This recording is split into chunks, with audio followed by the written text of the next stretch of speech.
We'll be starting in just a moment.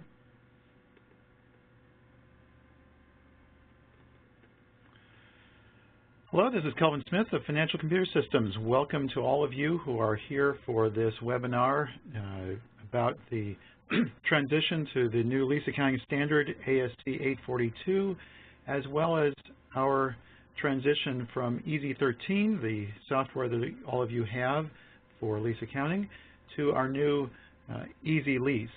We've changed the name, but it's still the same software, just updated with the new capabilities for ASC 842 and IFRS compliance. So we're delighted to have you along. This is obviously a change to the lease accounting standard, and we've been working hard on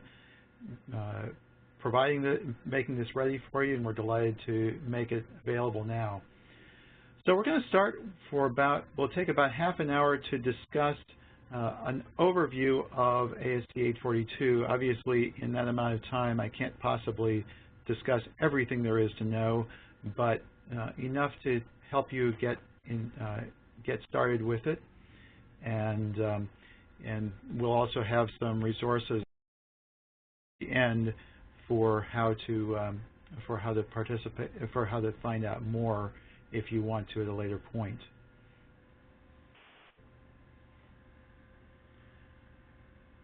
I'm getting some phone calls. I hope that doesn't mean that we're having problems with people getting in, but unfortunately, I don't think I can take the calls. We're going to need to keep going here. We will have a question and answer time at the end for you to, if you have questions, feel free to post those at any point during the process, and we will look at those once you're done. If you're in full screen mode, you can go up to the top of the screen, and the little toolbar will come down, and there's a Q&A box that you can click. If you're in the box mode for it, the Q&A box is at the upper right of the WebEx screen. This will be primarily focused on lessee accounting. We will have a short reference to lessor accounting, but lessor accounting did not change nearly as much as lessee accounting did. So we're going to be focused on lessee accounting here. Also, we have not yet updated our software for lessor accounting. For those of you who do have the lessor version of EZ13, that will remain for a little while. We will be working on that next, and we'll have it out soon. But we felt it was important to get the lessee version out as quickly as possible because we're already into the period where you're going to be running your leases both ways, both under FAS 13 and under ASC 842. There will be a second webinar on Thursday that's going to be focused on IFRS 16. That's the International Accounting Standard for leases. It's quite similar to ASC 842, but there were a few significant differences between them, and so we will have a separate webinar to discuss that. With all that said, we will get started then with our presentation. So the road to the ASC 842 started all the way back in 2006 when the FASB and the IASB decided jointly that they would put together a project to revise lease accounting. The primary purpose of the revision of the lease accounting standard was to put lessee operating leases on the balance sheet. It was felt that this was a gap in the reporting, that it left a lot of off-balance sheet financing, and particularly in the aftermath of Enron and other situations like that, off-balance sheet financing got a really dirty reputation, and they felt it was important to put the trillion or so dollars worth of leases, operating leases, onto the balance sheet. The IASB chairman at the time, Sir Robert Tweedy, joked that it was his life's ambition to fly on an airplane that was shown on the balance sheet of the airline flying him, because so many airlines had operating airplane leases. So that purpose has been met in the new standard. There was a secondary purpose, which was to have a converged standard, to have a common standard between the FASB and the IASB. That purpose was not fully met. It was partially met. For many of the definitions, decisions of what should be counted and what should not, those are converged, but most crucially, the FASB decided to keep the concept of operating leases with a level expense recognition, whereas the IASB decided to make virtually all leases finance leases. And so that is a significant difference between the two standards, and they were not able to agree on that, and they agreed to disagree there. There were two exposure drafts, one in 2010 that got a lot of pushback from users and from others involved. They completely revamped the proposed standard, put it out in 2013, and then finally released it in February of 2016. Implementation is required for public companies at the beginning of 2019. For non-public entities that don't have involvement with the public markets, they can wait until year-end 2020, so actually almost 2 years longer than public companies have, because public companies have to apply it in their interim periods of 2019. So first quarter of 2019, 2 years from now, everyone needs to implement. And once you implement, you need to restate your prior comparative years. Most U.S. companies show 2 prior years in their financial statements for comparative purposes. So if that's your case, that means that that when you implement in 2019, you're going to be restating your leases all the way back to 2017.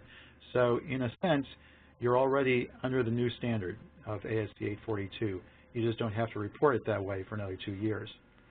Earlier implementation is permitted if you choose. We have several items of new terminology. The term capital lease is going away. It's being replaced by finance lease. That's the terminology that the international standards have used previously, and we're now going to join with them. Gross asset is now called a right of use asset. The obligation is called a liability. Capital rate called a discount rate. Tenant allowance is now subsumed in a larger category called lease incentives. Contingent rent is now called variable lease payments. And executory costs have been replaced by non-lease components, but there's a different definition, and we'll get into that in a moment. But in EZLease, we are transitioning over to the new terminology. You'll see some of both, some of the old terminology as well as some of the new terminology throughout the software. One of the new definitions is of a lease itself. A lease is defined as a contract or part of a contract that conveys the right to control the use of identified property, plant, or equipment, an identified asset, for a period of time in exchange for consideration. So it does need to be a specifically identified property. If you just have use of a car from a pool of cars, for instance, or you have use of capacity on a telecommunications cable, but not the entire use of the cable, that would not be considered a lease. That's a service contract, and that would not be covered under ASC 842. They've also excluded intangible assets, biological assets, inventory, assets under construction, and lease agreements that are related to the exploration or use of minerals, oil and gas, and the like.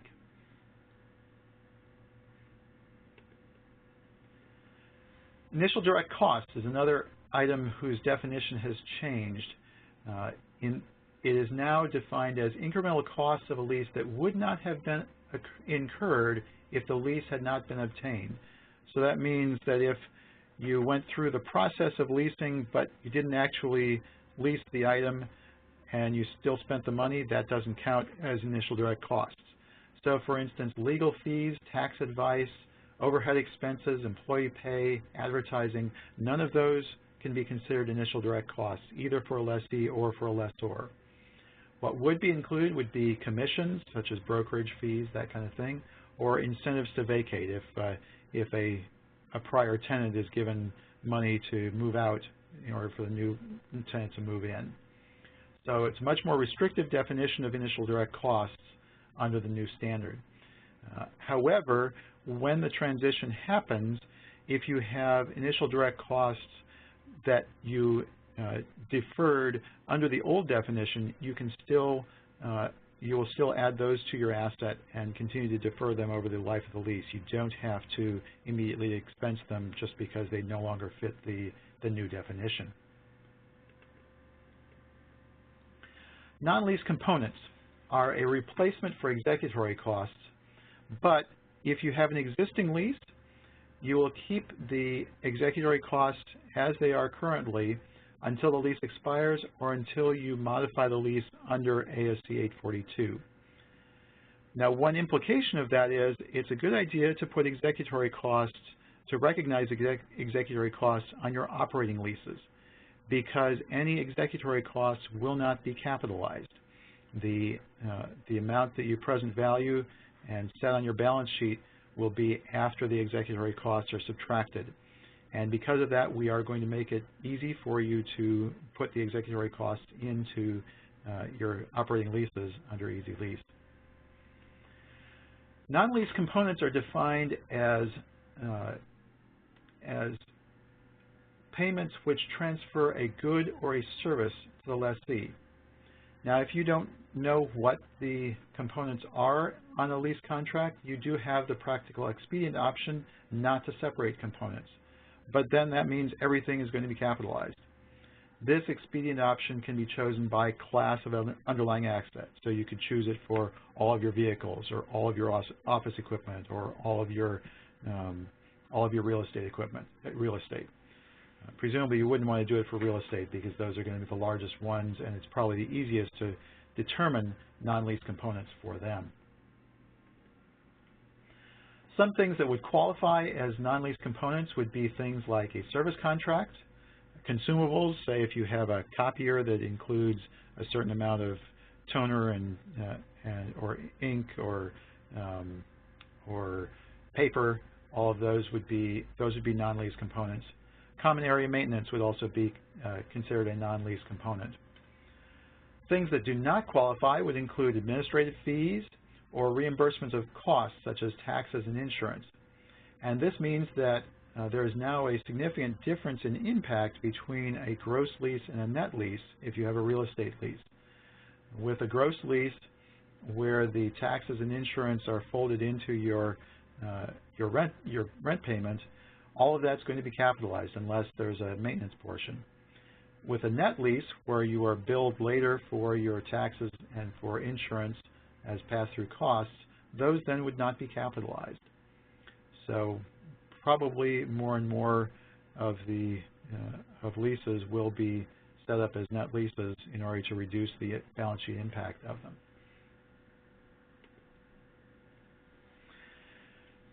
We still have a finance versus operating differentiation for leases. Even though both of them will appear on the balance sheet, there is going to be the differentiation. The decision-making for whether a lease is finance or operating, it has been changed to principles-based tests, which the terminology is very similar to what was in IAS 17, the lease accounting standard for international accounting up to now. There are now 5 tests. One is ownership transfer, which you're familiar with. Another is a purchase option that a lessee is reasonably certain to exercise, which would be basically the same as a bargain purchase option that we've had before. The third is whether the lease term is for the major part of the remaining economic life of the underlying asset. The fourth is whether the present value of the lease payments and guaranteed residual equals or exceeds substantially all of the fair value of the underlying asset. The fifth one is whether it's a specialized asset that has no alternative use for the lessor. I'm not sure how valuable the fifth test is. One would think that if it's a specialized asset, the lessor is going to make sure they get their money back and the present value of the rent would exceed the fair value, but they decided to include that. Now, the major part and substantially all are purposely left undefined. However, the FASB decided to say that one reasonable approach is to use the FAS 13 thresholds of 75% for the lease term and 90% for the present value. And EZLease is going to use this approach. We do offer you an option to override the automatic classification, but we figure that probably most people are going to be comfortable with the 75 and 90% values that they've been using for 40 years, and so EZLease will use that approach as well.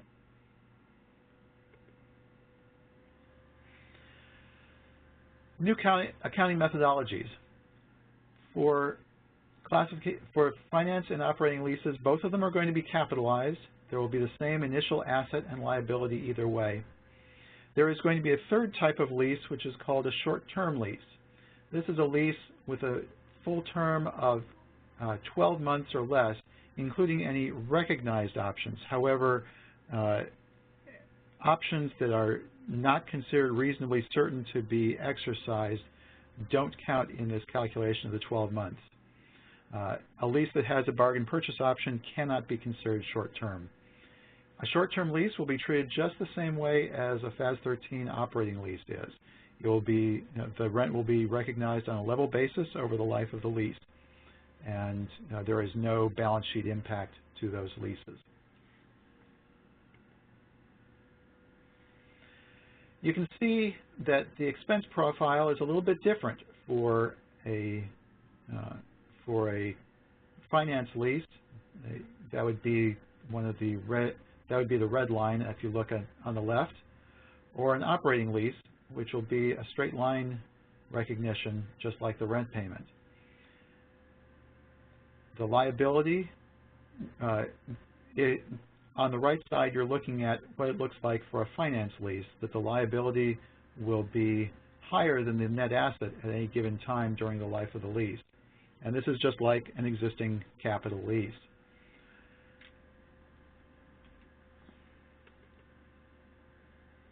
The liability is calculated as the present value of the rent, and there is one part of ASC 842 that's a little bit unclear yet. ASC 842 states that it's supposed to exclude from the liability of the liability calculation rent paid on or before the first day of the lease. So if you read this strictly, that would mean that if a normal lease with payments in advance, the first payment due the first day of the lease, that you would have a different asset and liability at inception. And unfortunately, there is a whole lot of messy little complications that come up with the calculations when you do that. And actually, some of the big four have taken differing views about how this actually ought to be implemented. Some of them are saying, no, you should really treat a payment due the first day of the lease like it has been previously, and only separate out prepaid rent. And for the time being, that's how we're setting things up in EZLease. We're trying to get further clarification from the FASB on this to understand better what should be done and what the implications are. Particularly, we get some odd results with the cash flow statements and the like, and so we're trying to clarify that, and we expect to get that resolved in the next few months, certainly long before any booking is required based on the new standard. The liability will include only the expected guaranteed residual payment. You do have to include the entire guaranteed residual payment when you're determining whether it's a finance or an operating lease, but when you actually calculate the liability, we only include the expected portion to be paid, which could be zero. We also include variable lease payments based on what the index or rate is at inception, not assuming any increase in the future. So the liability is just based on the initial variable lease payment amount. The discount rate is going to be the implicit rate in the lease if known, but in order to know it, you must know the lessor's unguaranteed residual and their initial direct costs. In most cases, you probably aren't going to know what the lessor's initial direct costs are, and we do have a space for that in EZLease. If you fill that in as an amount including zero, we will calculate an implicit rate. If you enter that and enter an unguaranteed residual, we will calculate the implicit rate. Otherwise, you use the incremental borrowing rate. Now, one implication of that is that if you don't know the lessor's implicit rate, there is no limitation on the asset value of the lease. It is not limited to the fair value of the underlying asset. So that's one change from FAS 13. You could have an asset on your lease that is greater than the leased asset itself. The right of use asset is calculated as the liability plus prepaid rent plus the lessee's initial direct costs minus any lease incentives. So the right of use asset will not always be the same as the liability, which is, again, a change from FAS 13 accounting. We'll briefly talk about sale and leaseback transactions. They are still permitted, but they would not be permitted if the leaseback would be considered a finance lease by the lessee or a sales type lease by the lessor. So if you're returning back substantially all of the value of the asset, then you're not going to be able to claim a lease back. Also, it's not permitted if the seller lessee has the option to repurchase the asset unless both the option exercise price is at the fair value of the asset and alternative substantially identical assets are readily available. And this is intended as a high bar, and the FASB says that it probably will never be met by real estate because real estate is always unique.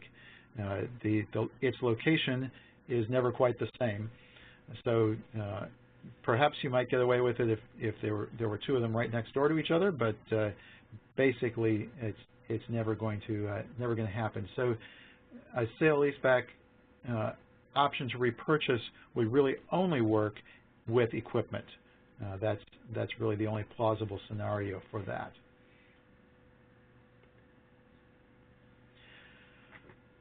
The transition from FAS 13 to ASC 842 has several important steps. First off, there is a practical expedience package that you can choose for all leases. That includes maintaining the classification of a lease as capital or operating, that all capital leases would become finance leases, all operating leases would remain operating leases. Also, not revisiting whether or not a contract is a lease. The definition of a lease has changed slightly from FAS 13, but if you choose this practical expedience package, then you don't have to revisit that. Also, initial direct costs. You can continue to amortize your initial direct costs on your existing leases based on the old definition, which included expenses that no longer qualify. A separate practical expedient is that if you choose, you may use hindsight for determining what the lease term is on the lease based on subsequent events, and also if there is impairment involved. EZLease assumes that you are going to take the practical expedience package, that we're going to keep all of the leases, capital and operating as they are. If you want to change that, if you're not going to take that practical expedience package, you'll need to manually make those changes, and there's really no way for us to mechanize that anyway. So that was why we chose to just assume the practical expedience package. For existing capital leases, you're going to convert them to ASC 842 finance leases with no changes except for adding the lessee's initial direct costs. So it'll be a very simple changeover. For existing operating leases, we're going to need to set them up on the balance sheet. We will calculate the liability, which is the present value of the remaining rent, excluding executory costs, and only including the expected guaranteed residual. There will be no adjustment on capital leases for the difference between expected and maximum guaranteed residual for existing leases. But for operating leases, because they're being set up fresh, you only set up the expected guaranteed residual. You need to use the incremental borrowing rate at the transition date to determine the discount rate. There will be no calculation of an implicit rate because you're in the middle of the life of the lease. The right of use asset is the liability plus any deferred or prepaid rent and any initial direct costs. So if you have a deferred rent liability, that will get subtracted from the right of use asset and will be folded into that. You won't be recognizing that as a separate account any longer. Split operating and capital leases, leases that have a building portion that's capital and a land portion that's operating, will need to be split because the balance sheet needs to be separated between finance and operating leases. The right of use asset, the liability, are to be reported separately for finance and operating leases, and the only practical way for us to do that in EZLease was to require that those leases be separated. We have provided a simple way to do that for you. Just a quick look at what you'll be doing with revisions when you make revisions under ASC 842. You will retest classification only from the revision date, not recalculating from lease inception as you've done previously under FAS 13. If the classification changes, you'll do it immediately from finance to operating or operating to finance. The discount rate can change. If you have an incremental borrowing rate that's different now than it was when the lease was set up, you will switch to the new discount rate when you make a revision to the lease. Variable lease payments that are dependent on a rate or index, such as the Consumer Price Index or the LIBOR interest rate, are going to be expensed as incurred until you have a revision for other reasons. Say you renew the lease, exercise an option, or there's a renegotiation of the lease. In that situation, you will determine what the variable lease payments are as of the date of the change, and all of that gets added into the liability, into the present value of the rents for the liability from that point forward. If the asset scope changes when you have a revision, if it increases, you're going to treat that increase as a new lease. And if the rents are concessionary, if you got a half-price deal for adding more space to your office, you'll need to allocate the rent to the new lease and the old lease. If the asset scope has decreased, then you'll recognize a partial termination with a gain or loss at the time of termination. Reporting. As I mentioned, finance and operating leases are going to be reported separately on the balance sheet. Operating lease depreciation is it's essentially a plug number. It is a sum of the change in the liability and a straight line depreciation of initial direct costs, rent, and lease incentives. And then but we don't report depreciation as an expense directly. You will see that as the activity on the accumulated depreciation account, but the only expense that you report is a single operating lease cost, which is this depreciation amount plus the imputed interest on the lease. Again, the interest will not be reported separately as an expense item. It all goes into the operating lease cost. For a simple lease where the asset and liability are the same at inception, a simple operating lease, the asset and the liability will be equal to each other all the way through the life of the lease, and the operating lease cost will be the same as the level value of the rent. Reporting disclosures. For the future rent commitments, they call for you to report at least 5 years. So there's the opening for companies that feel that their circumstances would be better reported with more than 5 years. They may do so. Cash flows are to be reported for a finance lease. The interest payment is considered an operating cash flow. The principal payment is a financing cash flow. For an operating lease, the entire cost is an operating cash flow. A new disclosure required is the weighted average lease term and the weighted average discount rate. This needs to be reported separately for finance and operating leases. The lease term is weighted by the remaining liability. The discount rate is weighted by the remaining lease payments, so the undiscounted amount rather than the discounted amount. Lessor accounting is almost unchanged. One change that has happened is that leveraged leasing is being eliminated for new leases, though existing leases are grandfathered and don't have to be, it can remain as leveraged leases until they expire. There's a new definition of the distinction between sales type leases and direct financing leases. Both of these are capital type lessor leases. If a lease meets the finance tests based on the lessee's payments alone, then it's considered a sales type lease. If it meets the tests only because of a third-party guarantee of the residual value, then it's considered a direct financing lease. There are a number of good sources for additional information. Obviously, the board's websites have a lot of information. All of the big four have information. Most of them have several hundred-page manuals describing accounting for leases. And all of these links are available in the document which I sent out to all of you when we announced this webinar. If you'd like another copy, we will make this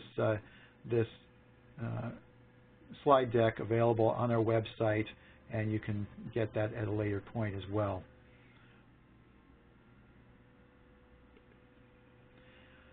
So that's the end of the slide presentation, and we're going to switch to a live demonstration of EZLease that we will that you'll be able to see how EZLease works directly. So hang on for just a second as we make the switch over.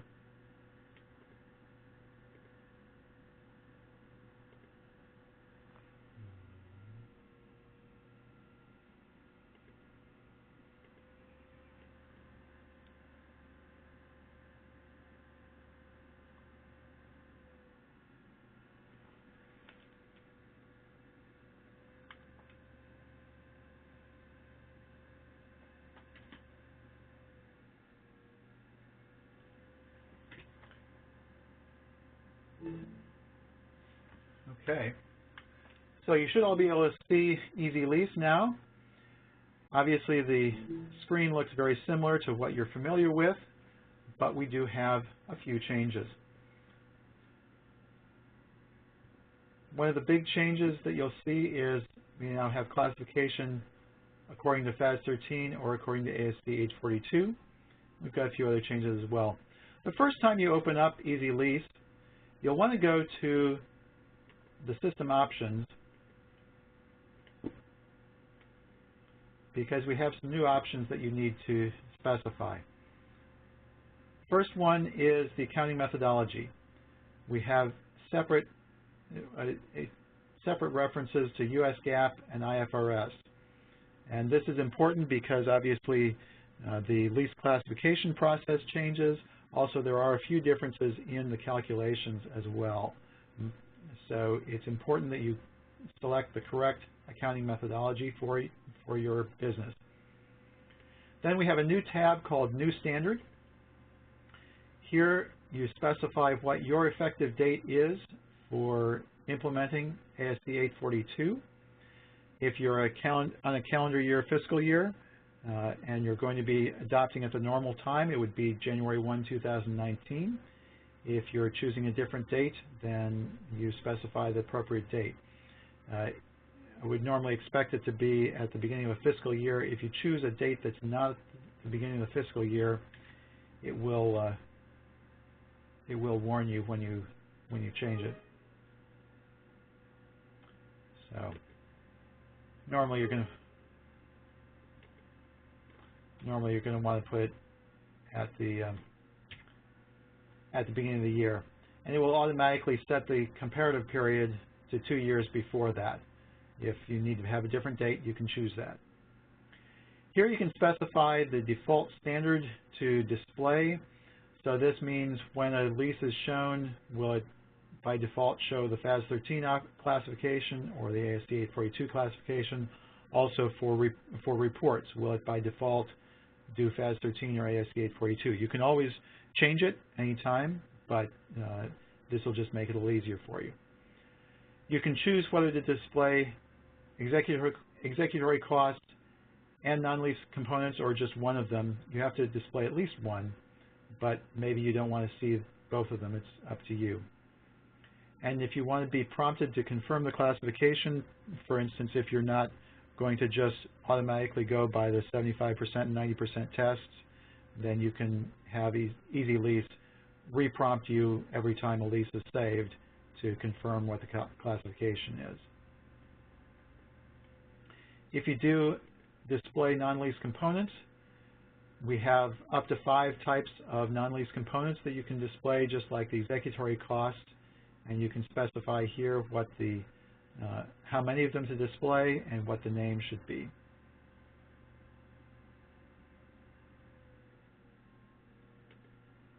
So those are the important system options that you need to know to get started. Now let's open up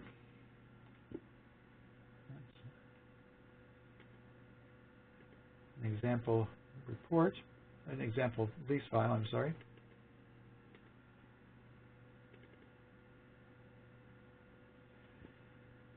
It'll tell you it needs to be updated to the new structure. Please, if you have multiple users of EZLease, please make sure everyone updates at the same time, because you won't be able to reuse the databases once you've in the old version of EZ13 once one person has opened them up in EZLease.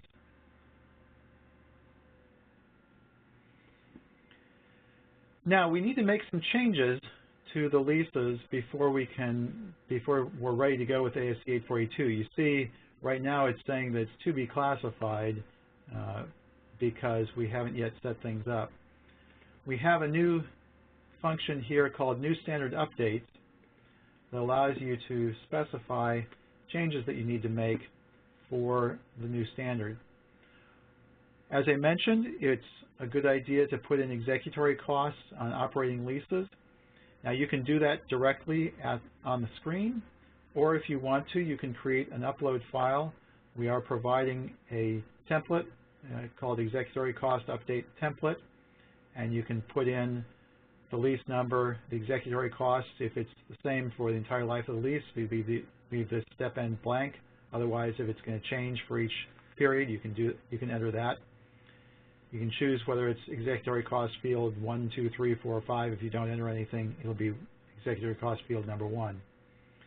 So let's enter that right now.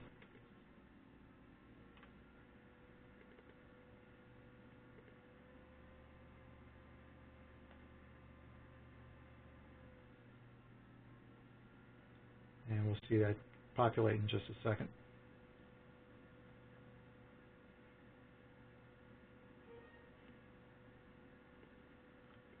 And it tells us processed 1 row, updated 3 lines because there was more than one line for that lease.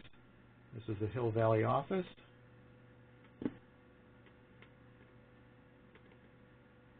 So you can see we've got executory costs filled in there.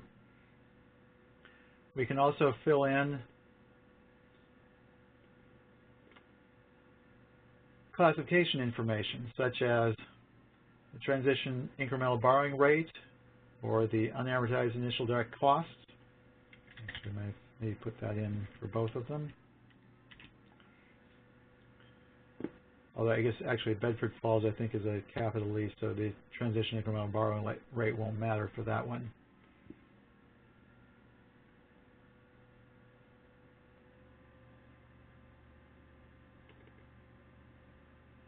And the templates will be stored in the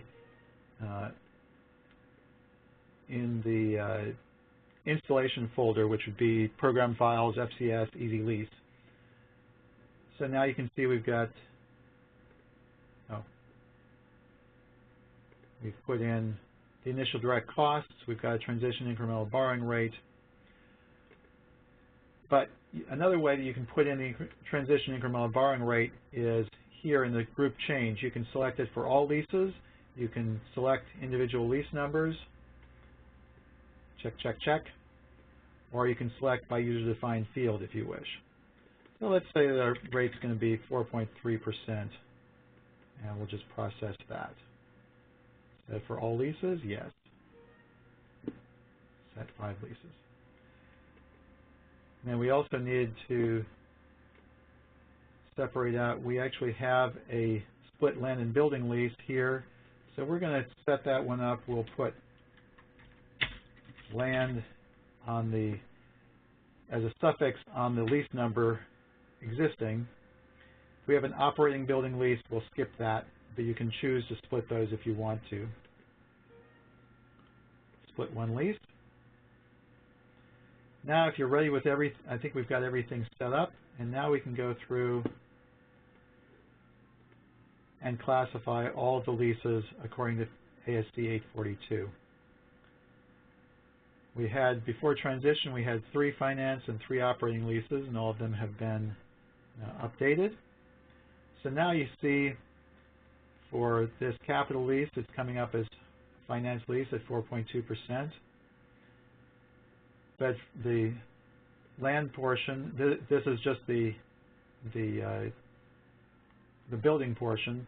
There was a land portion, and that's coming up as operating at 4.3%. Of course, if it's FAS 13, it's just a regular operating lease.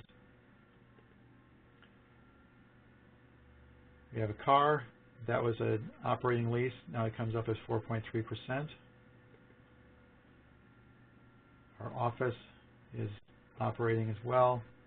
The servers were capital, and they're going to stay financed at the same interest rate, the discount rate that they had previously.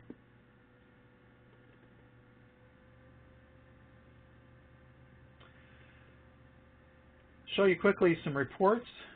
One thing that's changed is now that we do have the weighted average interest rate. That will show up after the future rent commitments.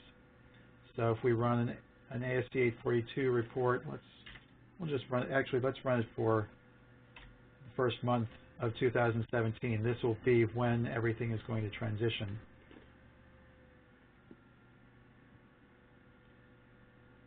So we'll see how things get set up under the new standard. So for Bedford Falls, the capital lease, the only thing that happens is we're adding in the initial direct costs that we had set up for that lease. Everything else is staying like it normally would. For the land lease, we're going to set up an asset and a liability, and we'll have depreciation recognized on the sinking fund type of method. Car lease is operating. That again is going to get set up initially. Here, because the car lease just had a single rent payment, you can see that the operating lease cost is exactly the same as the gross rent. We do show you what the liability change is. The future rents are broken out between interest and liability because we need to be able to tie those back together. And then we've got the servers. These are regular capital leases, and nothing special has happened there. You see there's nothing added here. Now if we look at the activity in the whole database, we can see all the activity. We have separate balance sheet accounts for the finance leases and the operating leases, as well as the operating rent here. If there were any short-term leases, those would show up down here looking like existing short-term leases do. And then after the future rent commitments, we're going to show the weighted average interest rate and the weighted average lease term. A couple of new reports that we have that I'll quickly look at before we're done. We have a disclosures table because the FASB says that you should put together several disclosures in a tabular form.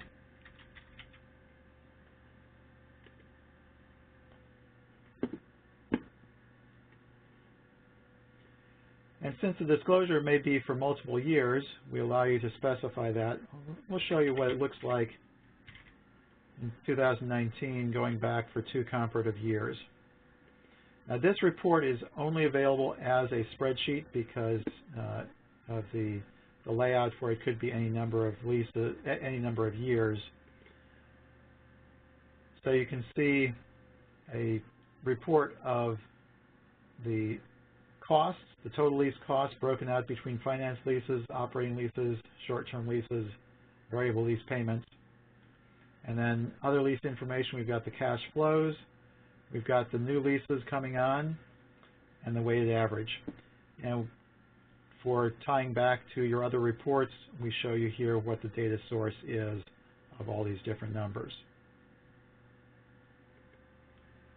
Another report that we thought might be useful is an operating leases verification, because there are a lot of different pieces that go into an operating lease, the operating lease expense, and some of them aren't shown separately in the regular reports.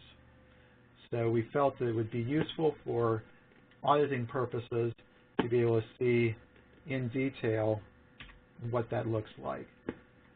So we'll show you here again. This is again only available as a spreadsheet because we figured that this is going to be something that you're going to be wanting to manipulate the data. So here you can see all of the different components that are involved in setting up the initial accumulated depreciation. And we show you both the reported amount, that's a strict dollar amount, and then here you can see the formula required to put all of these values together to get your calculated value. Obviously this is brand new lease, or brand new capitalization, so that it's all zero. But then you can see for the end of the lease, for the end of the period, this totals up, all of these together total up to the ending amount. And then that's your depreciation activity is the change for the period. We add to that the imputed interest to get the operating lease cost. And we do provide the descriptive information on the lease, so if you want to manipulate, you can. So we think this will be something that you can give to your auditors, or maybe you just want to see yourself in a little bit more detail what all is coming through to get you where you are. So that's a quick overview of EZLease and ASC 842. And my colleague George Hill is here, and he's been checking for any questions that may have come in from users. And if you have any other questions that you'd like to pose, we've got about 9 minutes left that we can potentially answer some questions for you. So, George, do you have anything that people are interested in?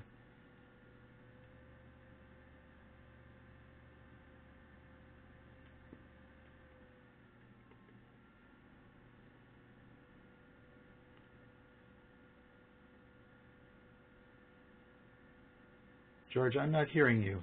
Are you there?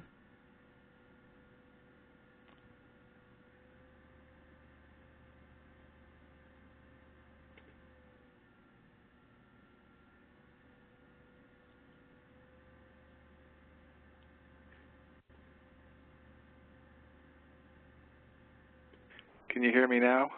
Yeah, George. Okay, I can hear you now. Yeah. Okay, I'm sorry. I guess for some reason the microphone got turned off. A couple of people have expressed an interest in getting a printout of the slide presentation for the ASC 842. I know you said that will be available, but you might want to give a little bit of information about how to do that and when it will be available. Yeah, we'll put that up on our website later this afternoon. I just have to create a page for that, and we will also have a link for viewing this entire presentation as well. So if you want to see it again, or if someone else in your office who couldn't make it today wants to see it, that will be available. It'll be easily accessible from the home page, and you can either go to EZ13.com or EZLease.net. Both of them point to the same location. Okay. Let me just see here.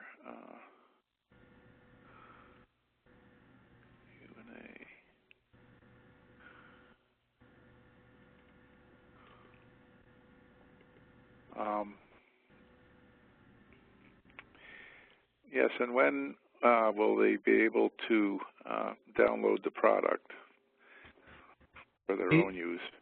Right. EZLease is available now from our website.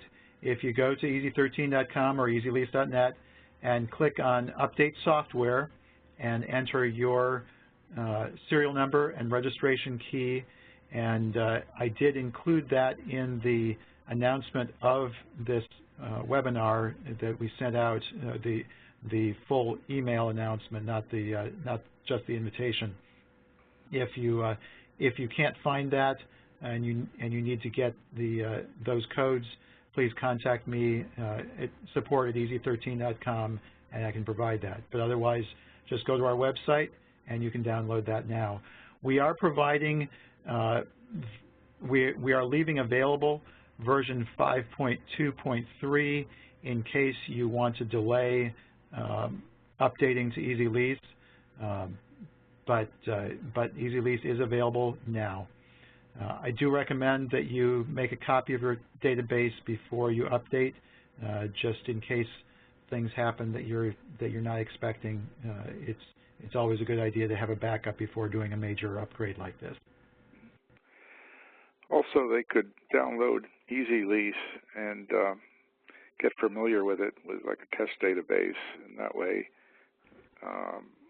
they won't have to convert their EZ13 database since they're not backward compatible.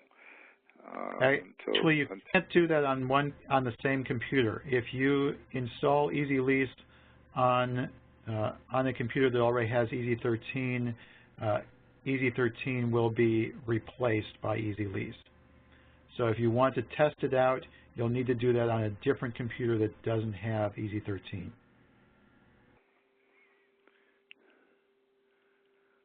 Okay, I think that was about it on questions. And let me just check here. Oh, here's another question. Wait a minute. Is there a change in the current report from EZ13, such as the journal entries or the income balance sheet reports? The reports look pretty much the way they did before. Obviously, well, let me put it this way. If you run it in FAS 13 mode, the reports are completely unchanged from what they have been up to now. If you run it in ASC 842 mode, then obviously some of the reports are going to change. For instance, if you look at a an operating lease amortization schedule, it's now going to have the balance sheet activity showing up. But for the period that's covered by FAS 13, it would stay the same. Here's another question that says we would need to implement in 2020. However, if we want to implement in 2018, would we still need to restate any prior years to 2018? Or are we prevented from implementing in 2018?